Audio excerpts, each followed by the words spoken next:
skins of animals to cover them. Then about 10 years ago, under this standard, man emerged from his caves to construct other kinds of shelter. Only 5 years ago, man learned to write and use a cart with wheels. Christianity began less than 2 years ago. The printing press came this year. And then less than 2 months ago, during this whole 50-year span of human history, the steam engine provided a new source of power. I remember Newton explored the meaning of gravity. I remember Last when month, I lost my electric lights mind. and telephones and automobiles There and was something airplanes so became pleasant available. about that day. Only last week did we develop Maybe our penicillin emotions had and it television let go. and nuclear So power. much And now, if America's new spacecraft succeeds in reaching Venus, we will have literally reached the when you're stars out there before midnight without tonight. care, yeah, This I is a was out breathtaking of pace. touch. And such a pace cannot help And it's no but create new coincidence ills because I didn't know as it enough. dispels old. New ignorance, new problems, new I dangers. just knew too Surely the well. opening vistas of space promise high costs and Does that hardships, make me as well as high reward. crazy? So it is not surprising Does that that some would make have me us stay where we are a little longer, to rest, to wait. Does But that this make city of me Houston, crazy? this state of Texas, this country of the United States was not built by those who waited and rested and wished to look behind them. Come on now, who do you think you are? This country was conquered by those who moved Ha ha on. ha, bless So your will space. soul. William Bradford, speaking in You really 1630 think you're in control? of the founding of the Plymouth Bay Colony, said that all great and honorable actions Well, I think you're are accompanied with great difficulty, crazy. and both must be enterprised I think and you're overcome crazy. with answerable courage. If this capsule history of our progress teaches us anything, it is that man in his quest for knowledge and progress is determined and cannot be deterred. The exploration of space will go ahead, whether we join in it or not. And it is one of the great adventures of all time. And no nation which expects to be the leader of other nations can expect to stay behind in this race for space. Those who came before us made certain that this country rode the first waves of the Industrial Revolution, the first waves of modern invention, and the first wave of nuclear power. And this generation does not intend to founder in the backwash of the coming age of space. We mean to be a part of it. We mean to lead it. When I lost my mind. For the eyes of the world now look into space, to the moon, and to the planets beyond. And we have vowed that we shall not see it governed by a hostile flag of conquest, but by a banner of freedom and peace. We have vowed that we shall not see space filled with weapons of mass destruction, when you're out but there, with instruments of knowledge out there, and understanding. yeah, I was out of Yet the touch. vows of this nation can only And it be wasn't fulfilled because I didn't know if we enough. in this nation are first, and therefore we intend to be first. I just knew too much. Does that make me crazy? In short, our leadership in science and industry, our hopes for peace and security, our obligations to ourselves as well as others, Does that make all me require us to make this effort, crazy? to solve these mysteries, to solve them for the good of all men, and to become the world's leading spacefaring nation. We set sail on this new sea because there is new knowledge to be gained and new rights to be won, and they must be won and used Bless your for soul. the progress of all people. For space science, like nuclear science and all technology, has no conscience purpose of its own. Whether it will become a force for good or ill depends on man. And only if the United States occupies a position of preeminence can we help decide whether this new ocean will be a sea of peace or a new terrifying dinner of war. I do not say that we should or will go unprotected against the hostile issues of space any more than we go unprotected against the hostile use of land or sea. But I do say that space can be explored and mastered without feeding the fires of war, without repeating the mistakes that man has made in extending his writ around this globe of ours. There is no strife, no prejudice, no national conflict in outer space as yet. Its hazards are hostile to us all. Its conquest deserves the best of all mankind, and its opportunity for peaceful cooperation may never come again. But why some say the moon? Why choose this as our goal? And they may well ask, why climb the highest mountain? Why 35 years ago, fly the Atlantic? Why does Rice play Texas?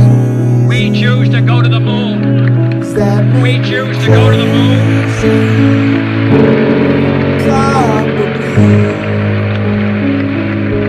We choose to go to the moon in this decade and do the other things, not because they are easy, but because they are hard. Because that goal will serve to organize and measure the best of our energies and skills.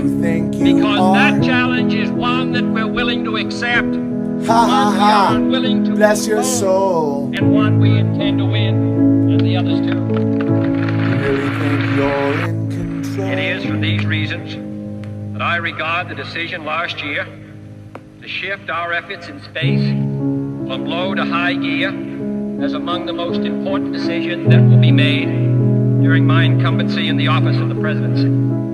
In the last 24 hours, we have seen facilities now being created for the greatest and most complex exploration in man's history. We have felt the ground shake and the air shattered by the testing of a Saturn C-1 booster rocket, many times as powerful as the Atlas which launched John Glenn, generating power equivalents to 10,000 automobiles with their accelerator on the floor.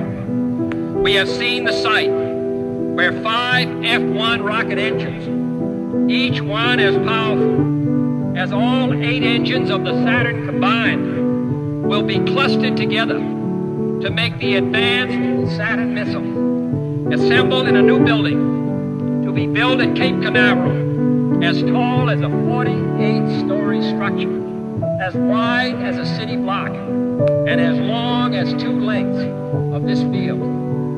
Within these last 19 months, at least 45 satellites have circled the Earth. Some 40 of them were made in the United States of America, and they were far more sophisticated and supplied far more knowledge to the people of the world than those of the Soviet Union. The Mariner spacecraft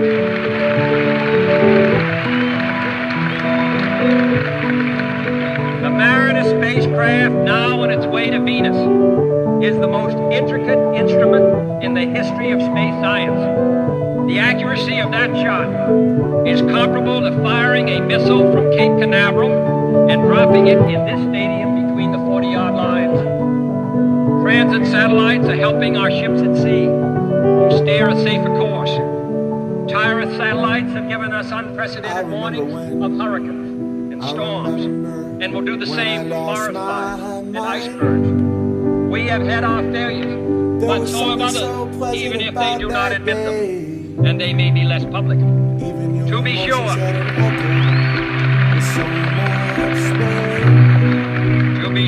we are behind, and will be behind for some time in manned flight. But we do not intend to stay behind, and in this decade we shall make up and move ahead.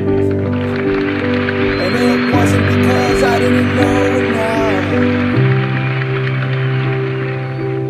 The growth of our science and education will be enriched by new knowledge of our universe and environment, by new techniques of learning and mapping and observation, by new tools and computers for industry, medicine, the home, as well as the school. Technical institutions such as Rice will reap the harvest of these gains. And finally, the space effort itself, while still in its infancy, has already created a great number of new companies and tens of thousands of new jobs.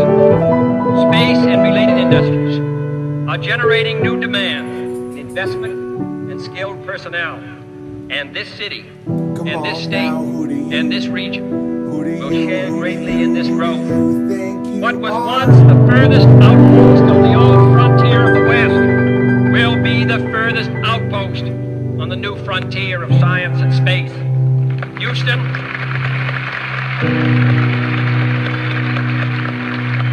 your city of Houston, with its manned spacecraft center, will become the heart of a large scientific and engineering community. During the next 5 years, the National Aeronautic and Space Administration expects to double the number of scientists and engineers in this area, to increase its outlays for salaries and expenses to $60 million a year, to invest some $200 million in plant and laboratory facilities, and to direct or contract for new space efforts over $1 billion from this center in this city. To be sure, all this costs us all a good deal of money. This year's space budget is 3 times what it was in January 1961. And it is greater than the space budget of the previous 8 years combined. That budget now stands at $5.4 billion a year, a staggering sum, though somewhat less than we pay for cigarettes and cigars every year. Space expenditures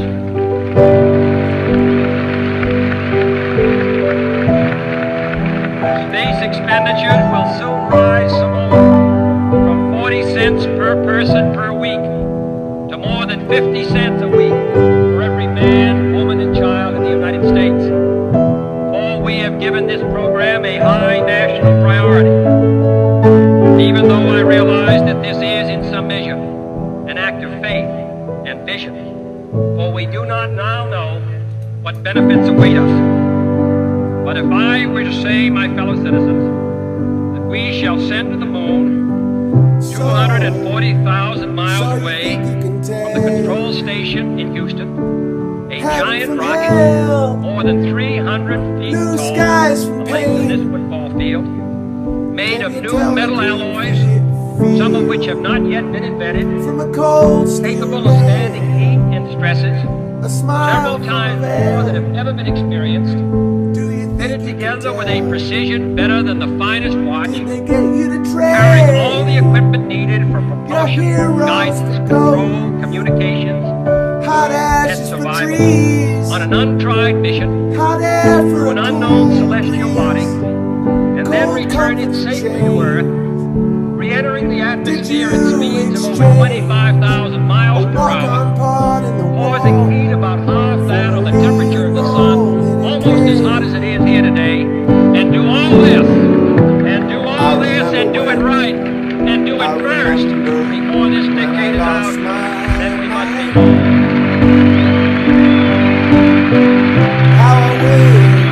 How I wish you were here. We're just two lost souls swimming in a fishbowl, year after year. However, I think we're going to do it. Running over the and I think that we must pay what needs to be paid. Have we found? I don't think we ought to waste any money, but I think we ought to do the job.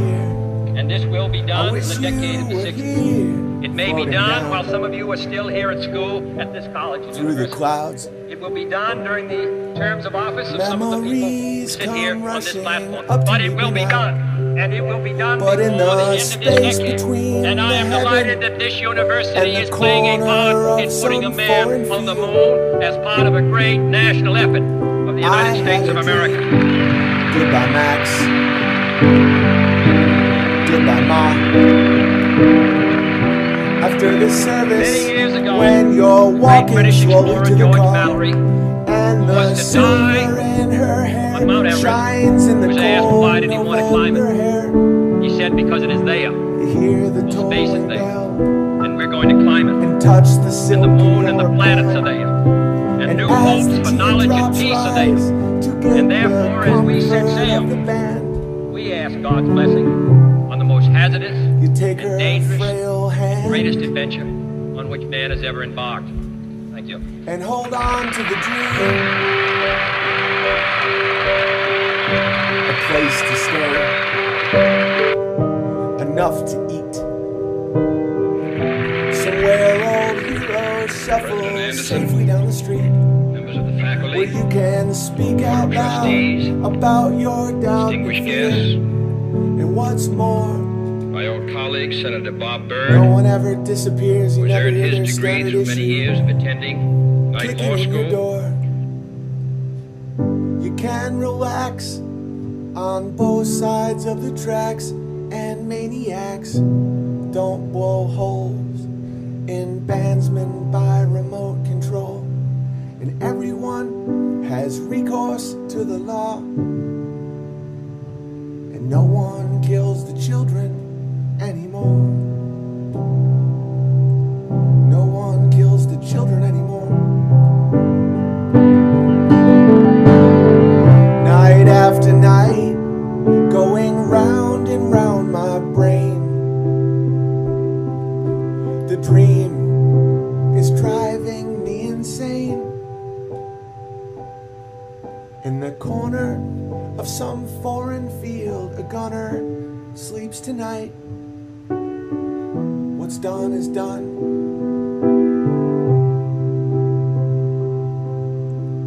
We cannot just write off this final scene. Take heed of the dream. We had a dream, and that dream was to get to the moon. And that dream turned out to be a nightmare. People forget about Moonlight Sonata. Part of it is a nightmare. Hang on.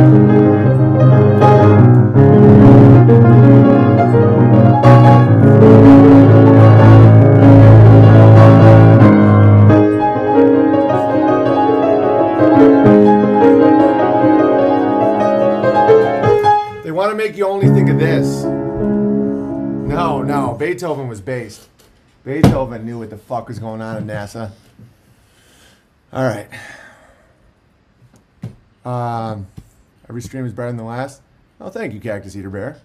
Those ripples seriously blew my mind. Yeah, and you'll have people just go, oh, it's nothing more than just, you know, every rocket just happens to also have a super.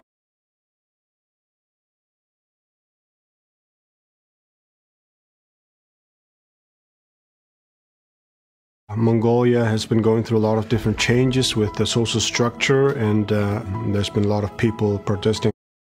Judas went straight to Jesus.